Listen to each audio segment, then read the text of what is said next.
নমস্কার, সুপ্রভাত। আপনাদের সকলকে স্বাগত জানিয়ে শুরু করছি আমাদের এখনকার অনুষ্ঠান ভাগ্যবার্তা। আপনারা জানেন যে ভাগ্যবার্তা অনুষ্ঠান মানেই পণ্ডিতজির অনুষ্ঠান, আর এই অনুষ্ঠানে আমরা যেমন জানতে পারি নানা আধ্যাত্মিক আলোচনা এবং সেই দিনের রাশিগত ফলাফল, এছাড়াও রয়েছে গ্রহগত অবস্থান এবং সেই সঙ্গে আপনাদের ফোন, আপনাদের সমস্যার কথা পণ্ডিতজি নিজে উপস্থিত থেকে তার সমাধান করেন। আজও আমাদের মধ্যে উপস্থিত রয়েছেন পণ্ডিত ভিগু শ্রীজাত। পণ্ডিতজি স্বাগত, সুপ্রভাত। নমস্কার। আজ কালীকথায় কলকাতার উপকণ্ঠে ত্রিপুর সুন্দরী মন্দির নিয়ে বলবো। প্রথমেই থাকবে রাশিফল। আজ হচ্ছে শুক্লপক্ষের ত্রয়োদশী তিথি। আজ রাত্রি 9:15 পর্যন্ত থাকবে হর্ষণ যোগ এবং আজকের আত্মকারক গ্রহ হচ্ছে বুধ। আজ গোচরের রাজ্য কারক গ্রহ হচ্ছে শুক্র। আজ অভিজিৎ মুহূর্ত নেই।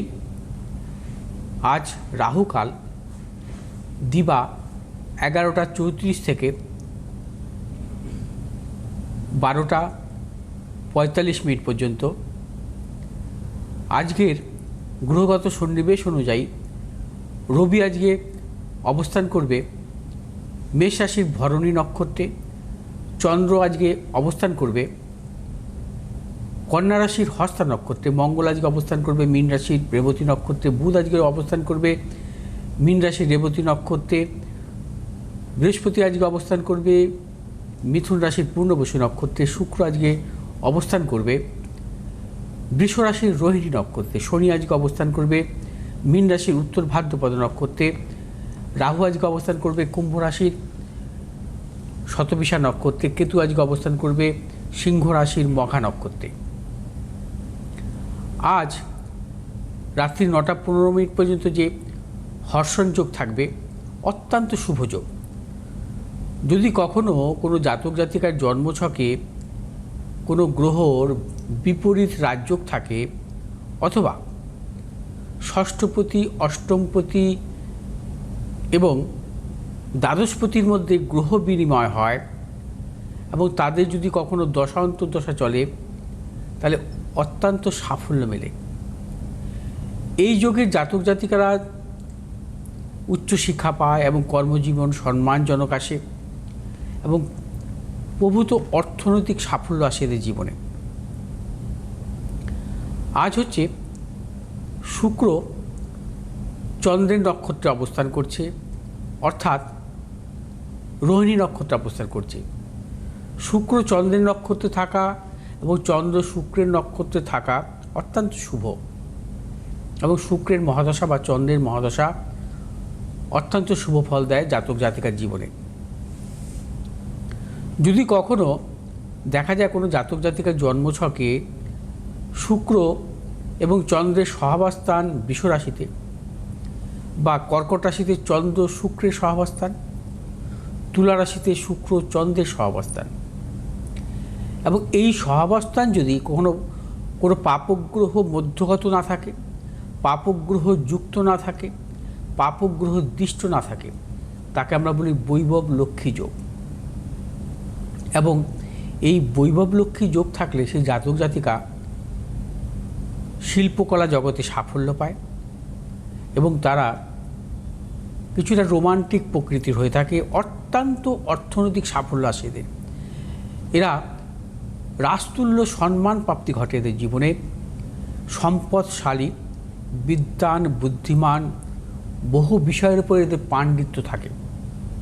অর্থাৎ বৈভবলক্ষ্মী যোগের জাতক জাতিকারা জীবনে প্রভূত সাফল্য পান, কিন্তু এই যোগ খুব বিরল।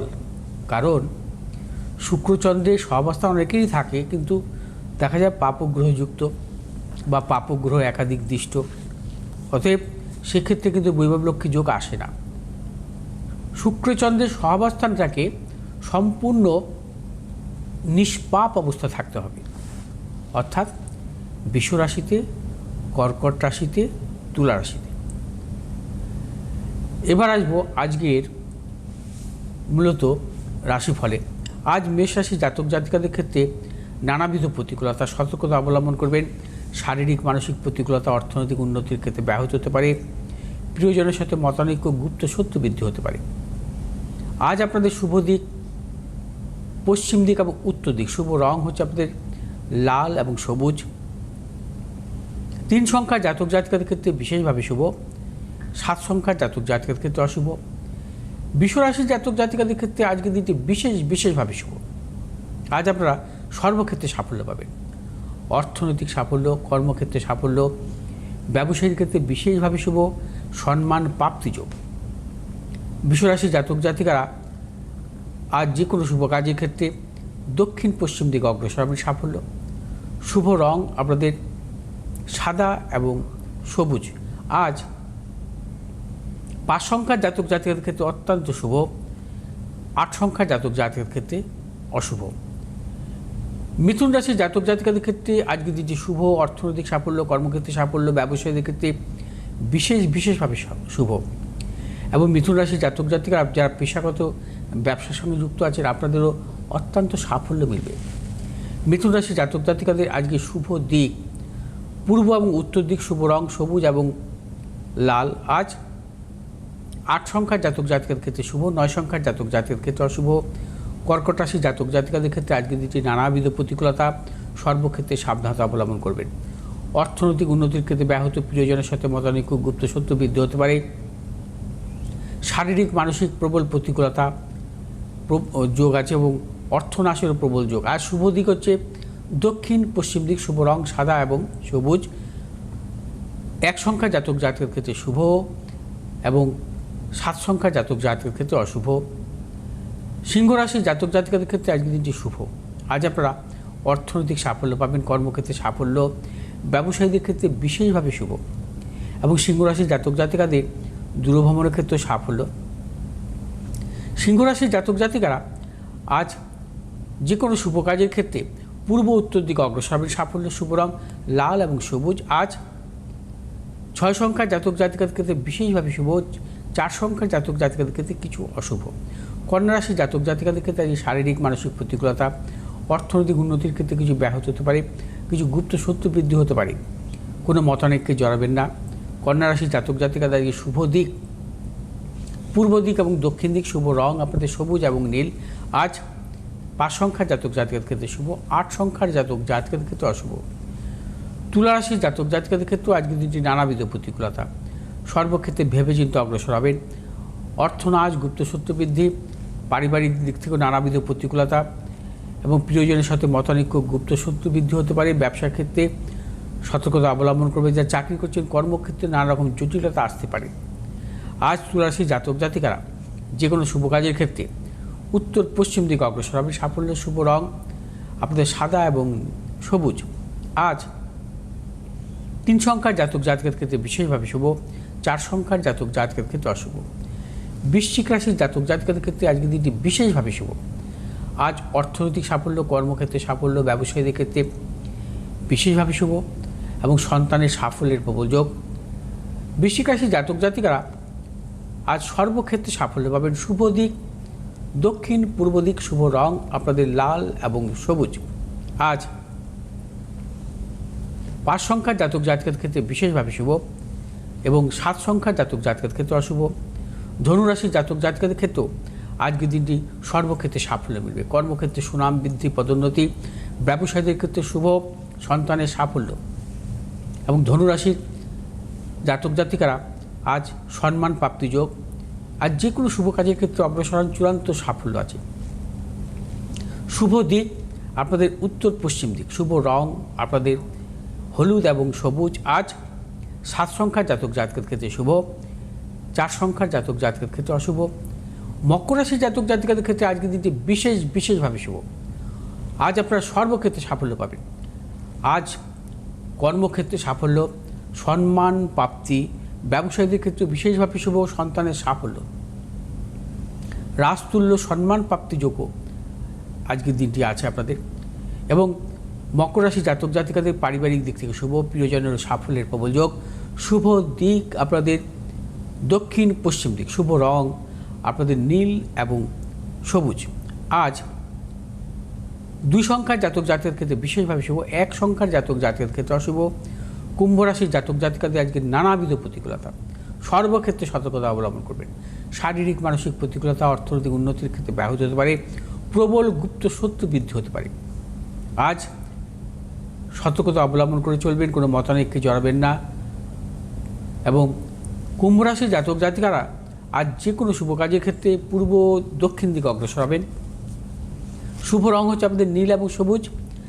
আজ 6 সংখ্যার জাতক জাতিকার ক্ষেত্রে অশুভ, 9 সংখ্যার জাতক জাতিকার ক্ষেত্রে শুভ, মীন রাশির জাতক জাতিকার ক্ষেত্রে শুভ। আজ আপনারা অর্থনৈতিক সাফল্য, কর্মক্ষেত্রে সাফল্য, ব্যবসার ক্ষেত্রে সাফল্য, প্রিয়জনের সাফল্যের প্রবল যোগ। এবং মীন রাশির জাতক জাতিকারা আজ যে কোনো শুভ কাজের ক্ষেত্রে সতর্কতা অবলম্বন করে চলুন, প্রবল সাফল্য পাবেন, সম্মান প্রাপ্তি যোগ আছে। কর্মক্ষেত্র আপনাদের নানাবিধ সাফল্যের যোগ।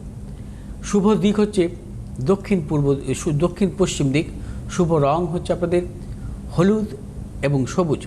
7 সংখ্যার জাতক জাতকের ক্ষেত্রে বিশেষভাবে শুভ এবং 2 সংখ্যার জাতক জাতকের ক্ষেত্রে অশুভ। আচ্ছা, এবার আজকে তো আমি একটু চেম্বারগুলো বলে দিই তার আগে। পণ্ডিতজিকে কিন্তু আপনারা পেয়ে যাচ্ছেন রবিবার গড়িয়াহাটে, সোমবার পাচ্ছেন দক্ষিণেশ্বর, মঙ্গলবার হাতিবাগান এবং বুধ শুক্র শনিতে পাচ্ছেন বারাসাতে। বারাসাতের সময়টা হচ্ছে সকাল 11টা থেকে দুপুর 1টা এবং বিকেল 4টে থেকে সন্ধে 7টা। এছাড়াও পণ্ডিতজির সঙ্গে আপনারা যারা মনে করছেন যে অনলাইনে দেখাবেন, চেম্বারে যাওয়া অসুবিধে হয়ে যাচ্ছে, আপনারা কিন্তু চেম্বারেও অনলাইনেও দেখাতে পারেন। সেক্ষেত্রে পণ্ডিতজি কিন্তু একদম ভিডিও কলের মাধ্যমে আপনাদেরকে প্রেডিকশান দেবেন। এবং এটা আগেও বলেছি যে আপনাদের সুবিধার কথা ভেবে, আপনাদের অসুবিধা যাতে না হয় সেই জন্য পণ্ডিতজি কিন্তু পণ্ডিতজির পারিশ্রমিক অনেকটাই কমিয়ে দিয়েছেন শুধুমাত্র অনলাইনে দেখানোর ক্ষেত্রে। আর আগামী মে মাস জুড়ে পণ্ডিতজি বিভিন্ন জায়গায় চেম্বার করবেন। আমি একটু ডেট এবং জায়গাটা বলে দিচ্ছি। 1 মে পণ্ডিতজি থাকছেন কৃষ্ণনগরে, 2রা মে শিলিগুড়িতে, 7ই মে মেচেদাতে, 8ই মে বর্ধমানে, 9ই মে আসানসোল দুর্গাপুরে, 15ই মে থাকছেন বোলপুরে। এছাড়া 16ই মে আপনারা জানেন ফলহারিণী অমাবস্যা, সেই দিনে পণ্ডিতজি থাকছেন তারাপীঠে, নিজে উপস্থিত থেকে গ্রহদোষ খণ্ডন করবেন। যারা আপনারা আসতে পারবেন অবশ্যই আসবেন, যারা আসতে পারছেন না তারা অনলাইনেও পণ্ডিতজির সঙ্গে যোগাযোগ করতে পারেন। 8583013265, 9836646559 এই নাম্বারে আপনারা যোগাযোগ করতে পারেন। পণ্ডিতজি বাকিটা আপনি বলে দেবেন যে ভিডিওটাও বোধহয় দেখানো হবে, তাই তো? হ্যাঁ, 16ই মে যে বিশেষ অমাবস্যা, ফলহারিণী অমাবস্যা, বছরের একটি শ্রেষ্ঠ অমাবস্যা। এবং এই অমাবস্যা আমরা কেন শ্রেষ্ঠ অমাবস্যা বলি সেই নিয়ে আমি কিন্তু আগামী দিনে প্রোগ্রাম করব। এবং কেন ফলহারিণী অমাবস্যা শ্রেষ্ঠ অমাবস্যা হবে, কারণ ফলহারিণী অমাবস্যায় যে বিশেষ একটি তিথি, এই তিথিতে আপনার জন্মগত কোনো গ্রহদোষ থাকলে সেই গ্রহদোষ আপনি খণ্ডন করতে পারেন। এবং খণ্ডন করার শ্রেষ্ঠ তিথি। এবং একটি ফল আপনি আহুতি দেবেন যজ্ঞে, সেই ফলটি আপনি সারা বছর কিন্তু খেতে পারবেন না। এবং 1 বছর এই ফলটি আপনাকে কোনোভাবেই আপনি ছুঁয়েও দেখতে পারবেন না। এবং এই ফলটি দ্বারা আপনার যে মনস্কামনা তার জন্য কিন্তু আহুতি দেওয়া হয়। আমি প্রতি বছরই এই ফলহারিণী অমাবস্যায় তারাপীঠে থাকি এবং প্রত্যেকটি যারা আমার কাছে যে গ্রহদোষ খণ্ডন বা পুজো পাঠ করান তাদেরকে আমি প্রত্যেকের নাম গোত্র দিয়ে এবং ওই ফলটি দিয়ে কিন্তু আমি যজ্ঞে আহুতি দিই। এবং কোন ফল দিয়ে আহুতি দিলাম সেটা আমি জানিয়ে দিই। এবং সেই ফল সেই সমস্ত যারা গ্রহদোষ খণ্ডন করি যাদের, তারা কিন্তু 1 বছর সেই ফল কোনোভাবেই খায় না। অতএব আপনারাও কিন্তু যে কোনোভাবে এই আগামী 16ই মে যে ফলহারিণী অমাবস্যা আপনাদের গ্রহদোষ খণ্ডন বা আপনার সন্তানের যদি কোনো গ্রহদোষ থাকে সেক্ষেত্রে কিন্তু এই অমাবস্যাটাকে প্রাধান্য দিতে পারেন এবং আপনারা নিজেরা উপস্থিত থাকতে পারেন। আপনারা চলে আসবেন। আপনারা যদি আসতে চান এখন থেকে প্রস্তুতি নিন এবং আমার সাথে যোগাযোগ করুন। আপনাদের জন্মছক বা সন্তানের জন্মছক অনলাইনের মাধ্যমে আপনারা দেখিয়ে নিন আমার কাছে, এবং কোনো গ্রহদোষ থাকলে সেভাবে আপনি প্রতিকার করে নেবেন। আপনি দূরে থাকলে অনলাইনের মাধ্যমে আপনি করতে পারবেন, আমি লিঙ্ক দিয়ে দেবো। এবং তার পাশাপাশি আরেকটা কথা বলবো যে ওই ফলহারিণী অমাবস্যার যে গ্রহদোষ খণ্ডন করা হয়, আমি প্রত্যেককে আপনার একটা করে ভিডিও পাঠাই। অতএব আপনাদের পুজো হলো কি না সেটা কিন্তু আপনার ভিডিওর মাধ্যমে দেখতে পারবেন। কারণ অনেকেই তো গ্রহদোষ খণ্ডন করে, আপনারা কিন্তু কখনো তাদেরকে জিজ্ঞেস করেন না আমার গ্রহদোষ খণ্ডন হলো, আমার ভিডিওটা কোথায়, আমি তো যেতে পারিনি, আমি তো অনেক দূরে থাকি। এটা অবশ্য আপনাদেরই ভুল। কারণ আপনারা যদি নিজেরাই স্বইচ্ছায় প্রতারিত হন তা তো কিছু করার নেই, সেটা আপনাদের ব্যাপার। কিন্তু আমার কাছে সেটা হবে না, আমি সেটা সম্পূর্ণভাবে আপনাকে দেখাবো।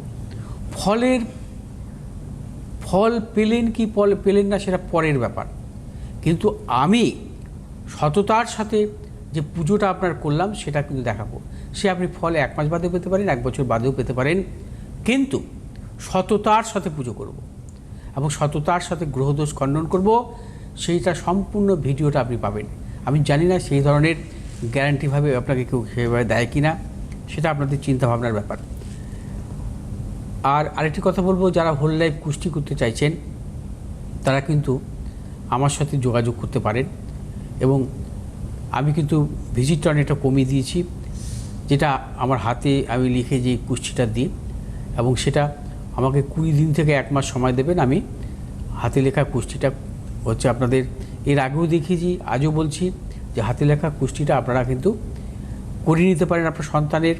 কারণ এটা হচ্ছে একটা দলিলের মতন, এটা হচ্ছে আপনার সন্তানের একটি দলিলের মতন, এবং সে সারা জীবন কিন্তু সেটাকে রেখে দিতে পারবে, এবং আপনিও রেখে দিতে পারবেন সারা জীবন। কখন কি সমস্যা বা সম্পূর্ণ, এখন ধরুন আপনার সন্তানের বয়স 10 বছর, তার 60 বছর বা 70 বছর বয়সে কী হতে পারে, বা 50 বছর বয়সে কী হতে পারে, এবং তার দশা অন্তর্দশা অনুযায়ী সেগুলো কিন্তু লেখা থাকবে।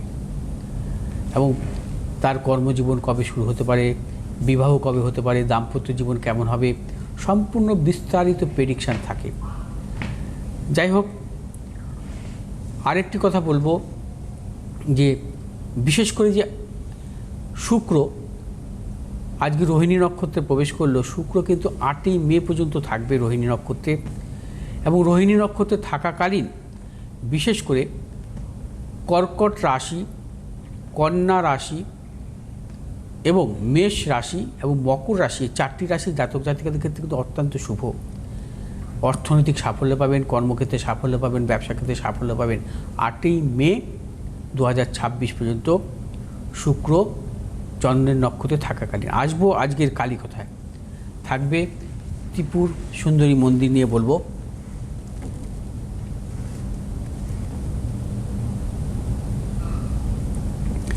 গড়িয়ার কাছে বোরাল গ্রামে অবস্থিত প্রাচীন ত্রিপুর সুন্দরী মন্দির নিয়ে আজকের কালী কথা। এই মন্দির নিঃসন্দেহে দক্ষিণবঙ্গের অন্যতম গুরুত্বপূর্ণ এবং ঐতিহ্য সম্পন্ন কালী মন্দিরগুলোর মধ্যে একটি। একসময় বোরালের পাশেই প্রবাহিত হতো আদি গঙ্গা। সেই সময় দুর্গম ছিল এই অঞ্চল, ডাকাত এবং হিংস্র জীবজন্তুর ভয়ে এদিকে সন্ধ্যের পর মানুষ আসতো না খুব একটা। এই দুর্গম স্থানেই গড়ে ওঠে ত্রিপুর সুন্দরী মন্দির। জনশ্রুতি আছে এটিও একটি সতীপীঠ। শোনা যায় এখানে সতীর ডান হাতের তালু পতিত হয়েছিল, তবে শাস্ত্রমতে তেমন প্রমাণ পাওয়া যায় না, তাই শক্তিপীঠের মর্যাদা দেওয়া হয় না। অনেকে আবার বলে মন্দিরটি আসলে অতীতে কোনো তান্ত্রিক বৌদ্ধ দেবীর। বোরালের দেবী মূর্তিটি দারু নির্মিত। বর্তমানে প্রাচীন মন্দিরটি সংস্কার করা হয়েছে। মন্দিরে নিত্য পুজোর ব্যবস্থা আছে। এখানে মা ত্রিপুরেশ্বরী ছাড়াও শিব মন্দির আছে, সেখানে নিত্য পুজো হয়। বেশ অনেকটা জায়গা জুড়ে বিস্তৃত এই মন্দিরের সাথেই আছে সংগ্রহশালা, যেখানে প্রাচীনকালের বহু নিদর্শন রাখা আছে। এগুলি এই স্থানে আসার দর্শনার্থীদের জন্য অন্যতম আকর্ষণ। মন্দিরের কাছে শ্মশান। বলা হয় এই শ্মশানে চাঁদ সদাগরের ডুবে যাওয়া সপ্তডিঙ্গার মৃতদেহ সৎকার হয়েছিল। প্রতি অমাবস্যা এবং বিশেষ বিশেষ দিনে প্রচুর ভিড় হয় এখানে। সকাল 10টা নাগাদ পুজো হয় এবং প্রতি সরস্বতী পুজোয় ত্রিপুরেশ্বরী মন্দিরে বিরাট মেলা বসে। বহু দর্শনার্থী আসেন সেই সময়ে। ফিরে আসবো আগামীকাল বিশেষ একটি কালী কথা নিয়ে। দেখতে ভুলবেন না। যাই হোক, হ্যাঁ, আর পণ্ডিতজি একটু জানতে চাইছিলাম যে ফলহারিণী অমাবস্যা, এটাতে তাহলে কেউ উপস্থিত থেকেও পুজো দিতে পারে, গ্রহদোষ খণ্ডন হ্যাঁ, করতে নিজে পারে হাতে আহুতি এবং দেবে। একদম, আর যারা আসতে পারছে না তারা অনলাইনে সেখানে আমরা দিয়ে দেবো। হ্যাঁ, একদম। আর যে যাবে সে নিজে হাতে দেবে, নিজে হাতে তার ফল সে আহুতি দেবে, সেটা তো অত্যন্ত ভালো। নিজে উপস্থিত হওয়া তো আমরা চাই সবসময়, আপনারা নিজেরা উপস্থিত থাকুন। একদম। হ্যাঁ, সেটা আপনি নিজে প্রত্যক্ষ দেখতে পারবেন যে আপনার পুজোটা কেমনভাবে হলো। আপনার একটা কথা কি জানেন তো, নিজে থাকলে, নিজে যদি সংকল্প করে নিজে যদি আহুতি দেওয়া যায়, একটা মেন্টাল স্যাটিসফ্যাকশন তো আসে। একদম, তাই না? মানসিক শান্তি আসে না, আমি নিজে হাতে দিলাম, নিজে হাতে পুজো দিলাম। একদম। হ্যাঁ, সেটা হতে থাকে। অতএব আপনি নিজে উপস্থিত থাকার চেষ্টা করবেন, এবং নিজে উপস্থিত থাকলে সেটা কিন্তু ভালো হয় সর্বক্ষেত্রে। আমি সেটাই বলবো বারবার। আর তার জন্য তো এখনই বুক করতে হবে, না হলে অবশ্যই, তো। কারণ ফলহারিণী অমাবস্যা একটা বিশেষ চাপ আসে আমার কাছে প্রতি বছর। কারণ কি, আমি তো দীর্ঘদিন ধরে ওই ফলহারিণী অমাবস্যা বা যে কোনো অমাবস্যায় তারাপীঠে কাজ করি, এবং মানুষকে কিন্তু এই ভিডিও দেওয়া, হ্যাঁ, বা তার পুজোটা সরাসরি দেখানো, এগুলো কি মানুষের মধ্যে একটা বিশ্বাস চলে এসছে না। একদমই তাই। প্রায় 20 সাল থেকে, যে করোনার পর থেকে, তাতে কি হয় যে মানুষ হচ্ছে আমাকে বিশ্বাস করছে, এবং তার পাশাপাশি তার যে প্রিয়জন যদি থাকে তাদেরকে বলছে ওনার কাছে যাও। একদমই তাই। হ্যাঁ, এখানে সততার সাথে গ্রহদোষ খণ্ডন হয়, সেজন্য আমার ভিড়টা বেশি হয়। হ্যাঁ, একদম। আর তাছাড়া তার আগের দিনই তো আপনি বোলপুরে থাকছেন 15 তারিখে। বোলপুর থেকে আমি তারাপীঠে যাব। একদম। আর আপনারা কিন্তু অবশ্যই মে মাসে, এই যে 1 মে কৃষ্ণনগর, 2রা মে শিলিগুড়ি, 7ই মে মেচেদা, 8ই মে বর্ধমান এবং 9ই মে কিন্তু আসানসোল, দুর্গাপুর, 15ই মে অর্থাৎ ফলহারিণী অমাবস্যার আগের দিন কিন্তু পণ্ডিতজি বোলপুরে থাকছেন। আর সেক্ষেত্রেও তো 10 জনের বেশি আপনি দেখবেন না, এখন ওই জন্যই অবিলম্বে কিন্তু আপনারা নাম বুকিং করুন। আজকের মতো হাতে একদম সময় শেষ হয়েছে। চোখ রাখুন আগামীকাল সকাল ঠিক 7:30টায় আগামী পর্বে। নমস্কার আপনাদের। নমস্কার পণ্ডিতজি।